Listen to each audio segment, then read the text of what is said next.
மறுபடியும் இளையராஜாவோட hard core இசை ரசிகர்களுக்கு மட்டும், மற்றவங்க ஸ்கிப் பண்ணிடலாம். இளையராஜா சார் லைஃப்லேயே ஒரு பாட்டு அவரோட உற்சாணி கொம்புல கொண்டு போய் நிறுத்துச்சு அப்படின்னா அது இந்த பாட்டு தான் அப்படின்னு நான் பல தடவை யோசிச்சிருக்கேன் இல்லையா. இளையராஜா சார் அடிக்கடி சொல்ற அந்த சிம்பொனி அப்படின்ற இசையை முதல் முறையா ஒரு பாடல்ல நான் உணர்ந்த தருணம் இந்த பாட்டுல தான் நடந்தது.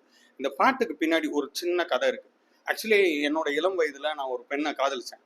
அந்த பெண் கிட்ட என்னோட காதலை சொல்லி அந்த கடிதத்தையும் கொடுத்துட்டேன். அன்று மாலையே நான் இதை ரிஜெக்ட் பண்றேன், என்னால உன்னை காதலிக்க முடியாது அப்படின்னு சொல்லிட்டாங்க. உடனே அந்த லெட்டரை வாங்கிட்டு இனிமேல் அந்த பொண்ணை எக்காரணத்தை கொண்டு தொந்தரவு பண்ணக்கூடாது. காரணம், அந்த பெண்ணுக்கு என் மீது ஆர்வம் இல்லாத போது நான் அவங்களுக்கு கொடுக்குற மரியாதை அதுவாக தான் இருக்கும், அதுதான் சரியான காதலா இருக்கும் அப்படின்னு நான் உணர்ந்த தருணம் அது. அதுக்கப்புறம் அந்த பெண்ணை நான் தொந்தரவு பண்ணவே இல்லை.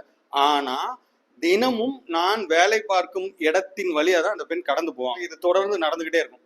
ஒரு கட்டத்துல என்னோட விலகலும் தொடர்ந்து அந்த பொண்ணை எக்காந்த கொண்டும் தொந்தரவு பண்ணக்கூடாது அப்படின்னு நினைச்ச என்னோட அந்த தாட் ப்ராசஸும் ஏதோ ஒரு வகையில அந்த பொண்ணை ஈர்க்க ஆரம்பிச்சது அப்படின்னு எனக்கு தெரிஞ்சது.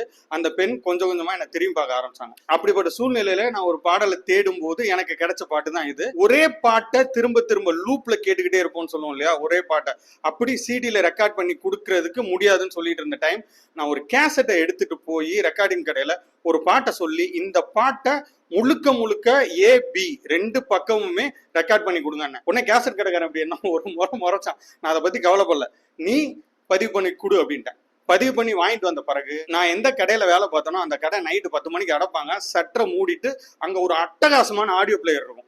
அந்த ஆடியோ பிளேயர்ல அந்த கேசட்டை போட்டு விட்டுட்டு கடைக்குள்ள படுத்துருவேன்.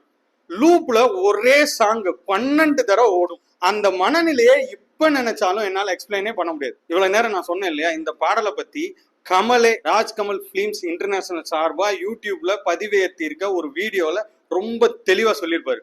பாட்டு என்ன பாட்டுன்னு நான் சொன்னதுக்கு அப்புறம் தயவு செஞ்சு அதை போய் பாருங்க. அப்பதான் இளையராஜான்றவரு இசையில எப்பேற்பட்ட நுணுக்கத்தோட எப்பேற்பட்ட டாப்ப தொட்டவர் அப்படின்னு உங்களுக்கு தெரியும். அந்த பாடல் என்னன்னா, ஹேராம்ல வர நீ பார்த்த பார்வைக்கு ஒரு நன்றி, இந்த பாடலை எப்ப கேட்டாலும் இதோட லைஃப் போதும்டா அப்படின்னு தோணும். குறிப்பா உங்களோட இணையரா இருக்காங்களா, அது ஆணா இருந்தாலும் பெண்ணா இருந்தாலும், எதிர் இணையரோட உணர்வை புரிஞ்சு தெரிஞ்சு அதுக்கு மரியாதை கொடுத்து காதலிக்கிற ஒரு பர்சனா இருந்தா இந்த பாடலை அந்த உணர்வோட ஹெட்போன்ல போட்டு நீங்க கேளுங்க. கண்ல இருந்து தண்ணி வர்றது உறுதி. இப்படி ஒரு பாடல் கம்போசிங் செய்ய இன்னொருத்தன் பிறந்துதான் வரணும். என்னை பொறுத்தவரையும் வரமாட்டான் அப்படின்னு நான் நம்புறேன். Because that is Ilaiyaraaja. நன்றி.